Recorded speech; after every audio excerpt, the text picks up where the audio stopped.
Dan Chair joins us now here on A's Cast Live. Thank you for coming on the program once again. How are you? Hey, Chris, it's great to see you. I'm doing great. I actually get a fly out tomorrow morning. I will be on a flight in 12 hours, and I'm excited to go home and get the season going. How are you doing? This is our first show. We've been doing all these shows at 11 o'clock. We're doing a show at 4 o'clock with a 6 o'clock. Doesn't this kind of feel like, wow, this actually feels a little bit like a real game. We know it's getting close. We're getting into a rhythm. And, we're seeing pitchers actually go deeper into games. And, I know at least for the Rangers tonight, it's a pretty representative lineup. So, it's pretty exciting. And, for the Rangers, it's been, probably since 2016, at least for me, that was the last time we broke camp and thought, hey, they could be playing for something. I know, the A's have had some really good teams, in the time between now and back then. I still think about that 2020 A's team in the shortened season. It's kind of hoping they would have done a little more damage against the Astros in the postseason. But, the Rangers haven't had that. They haven't had any teams that have had, a legitimate threat. And, I think there's a lot of optimism and excitement. So there's a little extra energy leaving camp. I think people knew what was going on the last few years and understood that it was a process, but it still felt like a little bit of a dead man walking off a plank the minute you left camp. You weren't really flying back home to go play for something. And I think that feeling has re-energized a lot of people this year. Well, first and foremost, give our best to Eric Nadel, the great Hall of Famer who's come on this show many of times, who I know is not doing well health-wise. He means so much to that franchise, to all you guys there, especially the broadcast crew, a Ford C. Frick Award winner. So give him our best because he is such a special man.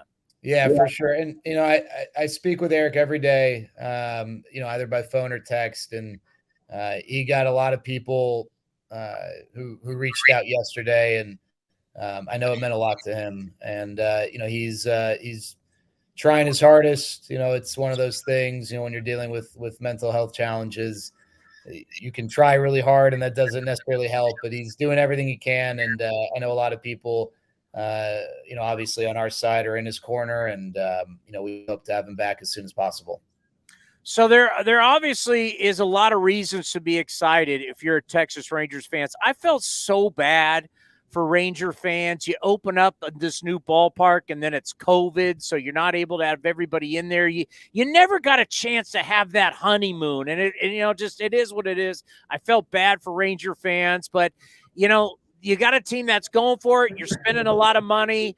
Bruce Bochy is now the manager. What's the one thing when you say, what, people are DeGrom's here? I mean, what's the thing people are super excited about?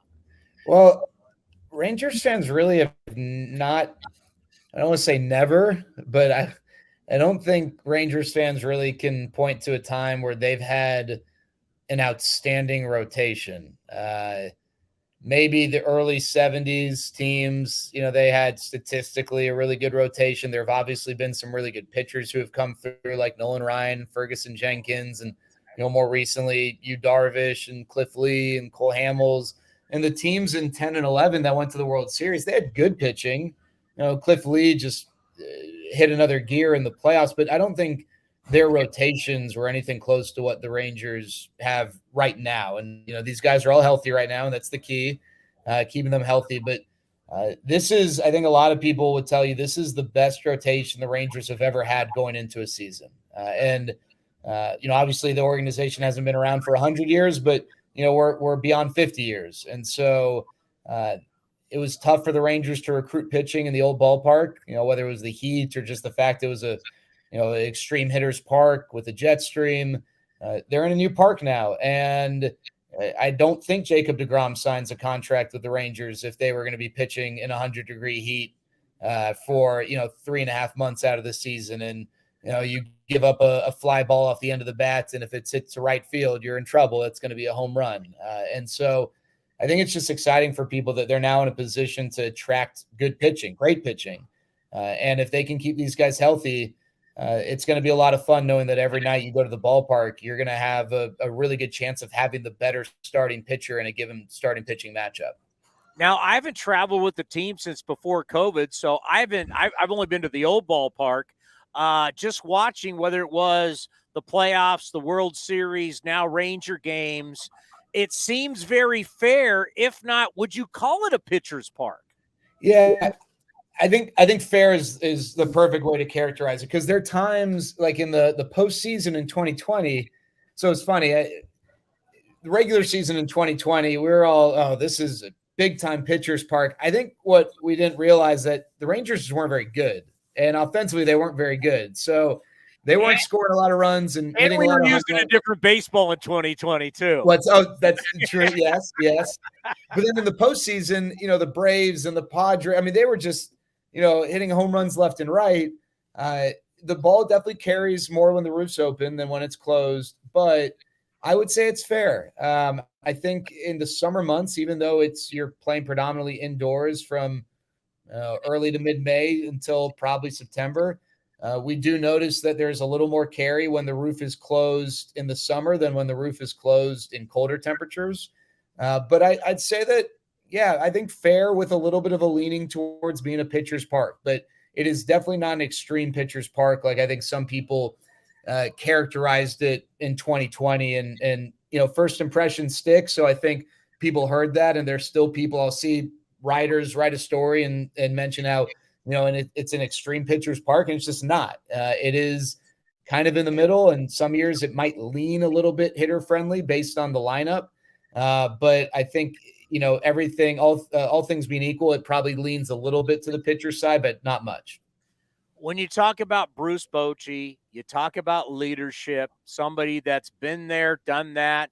Obviously, 3 world titles with the San Francisco Giants. He took the Padres to the World Series back in 1998. Now that you've gotten to be around him, just talk about what the experience has been like and how he's changing the organization. Yeah, I mean, and I didn't get a chance to hear this, but every camp, I'm sure you kind of get a opening statement or speech from the manager, and apparently the speech that Bruce Bochy gave left players wanting to start the season right then and there. It really fired people up, and if you just talk to him casually, he doesn't move super well. He's had double knee replacement surgery, and you ask him a question, he'll think about it. And but I wouldn't take maybe slow actions as someone who's just not with it. He is incredibly sharp. It's been, honestly, for me, just geeking out. It's been a ton of fun listening to him answer a lot of the questions that he gets tossed every day, just the way he thinks through things. And then talking to the players. I mean, the players, first of all, there's a ton of respect, right? A guy like Bruce Bochy walks into a clubhouse, their skin's on the wall. But I think what's really been interesting is all these guys talk about how funny he is and how engaging he is and how much they've enjoyed being around him, which is something maybe, a younger manager might have a leg up on, just kind of being more with it. And I don't think anyone would mistake Bruce Bochy for being hip or, with the times and some of the pop culture stuff that, your average 27-year-old baseball player would be. But he's really sharp, and he's witty, and he's quick. And I think it's been cool to see how he connects with players who are a lot younger than he is. And, this coming after a 3-year hiatus. And I think just from a success or something that could translate on the field in terms of success, he's really harped on the fundamentals. And I know people will say, oh, these are major league players. The fundamentals should not be something they need to worry about. And I guess, if that's your opinion, that's fine. I watched a ball club last year that struggled mightily with the fundamentals, be it on the bases, in the field. It's not just, hey, fielding a routine ground ball. It's, hey, in this situation, in a snap second, am I going to make the right decision on where to throw the ball? Or when there's a runner at third, I mean, there's a game, Chris, that stands out right at the beginning of when the Rangers began a tailspin. They were down 1 in the 8th inning in Baltimore, and they had a runner at third and 1 out, and the infield was back, and there was a ground ball hit to second, and the runner at third did not go home. And I spoke to someone in the organization about that, and they just said, we don't do a good job, or we did not do at that time a good job of really harping on the fundamentals. And it was a coach who took accountability said, hey, that's on us because our players are not prepared to execute the fundamentals. And it's one thing to know it in spring training. When you get the lights shining down and 40,000 people, you're going to make the right decision. And I think that's been a big focal point for Bruce Bochy and just the coaching staff in this camp that hopefully will help the Rangers coming off a season in which they had the worst record in Major League history in one-run games and trying to turn that around. Let's end on this. To me, the Rangers got a puncher's chance because they got offense. I mean, Marcus Semien, who to us is one of the greatest guys who have ever played this game. He's salt of the earth human. Seager can swing it. Lowe can swing it. They're going to score some runs. So talk about the offense. If you do get the pitching, you know the offense is going to be there for you. Yeah, and, even though the team was really poor last year, I think some people maybe forgot that they had, I think it was like the 5th or 6th ranked lineup in the American League in terms of runs per game, which isn't, listen, no one was going to look at last year's lineup and say, hey, this is, man, a great lineup. Pitchers are scared to go through. But I think that this lineup is going to be really good. The question is, are they going to have the lineup depth? Is Josh Young going to be able to contribute in a way that extends the lineup? Robbie Grossman, who, former A, right? And really bad year last year. He's looked really good in camp. Now, I don't know what that means. Spring training is spring training, but I think the Rangers are optimistic. He can provide some depth in the bottom half of the lineup. But I really think Corey Seager is going to have, if he can stay healthy, an outstanding year with the shift no longer taking hits away from him.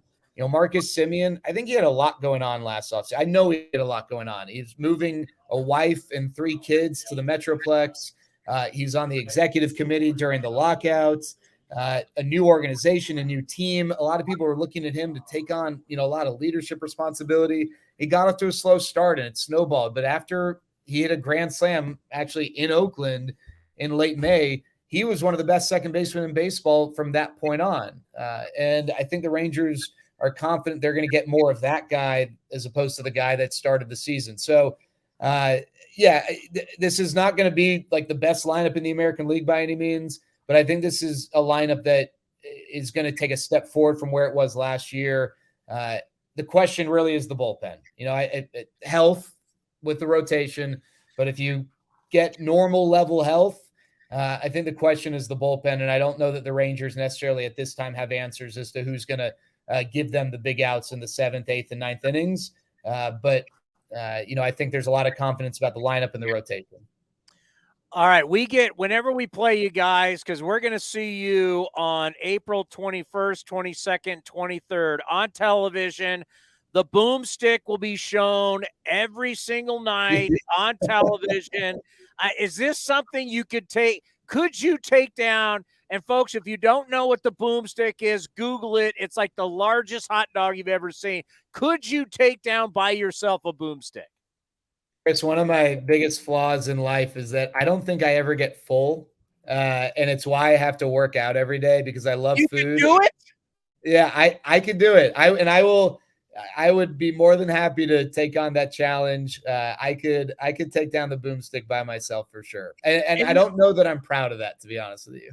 And I'd give you a full game. I give you the full game. So you'd have to it doesn't have to be like the first 3 innings. I'll give you all 9 innings. Well, but I'll tell you, here's the strategy. I think if you aren't sharing it and your goal is to finish it, if you slow play it, that's going to be tough because here's what's going to happen.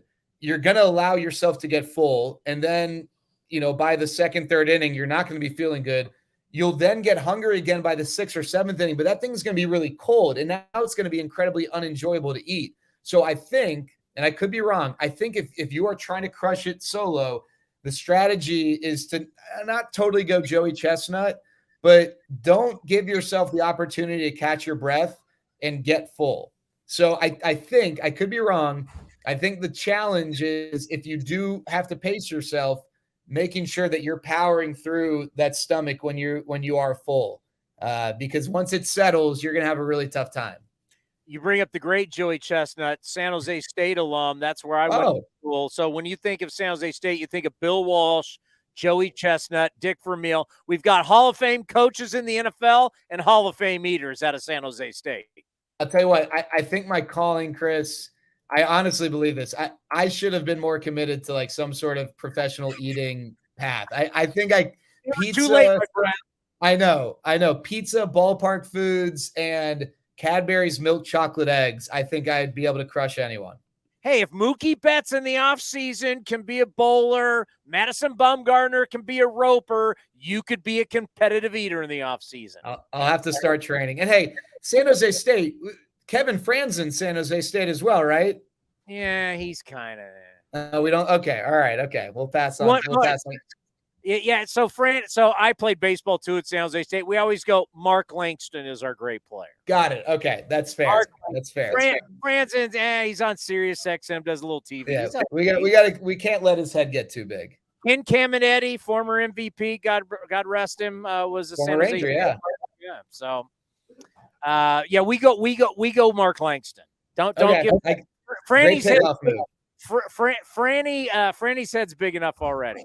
Yeah, no, that's and Mark's a great guy. He puts up with a lot, and I mean, I don't think people realize, one of the best fielding pitchers probably of his generation.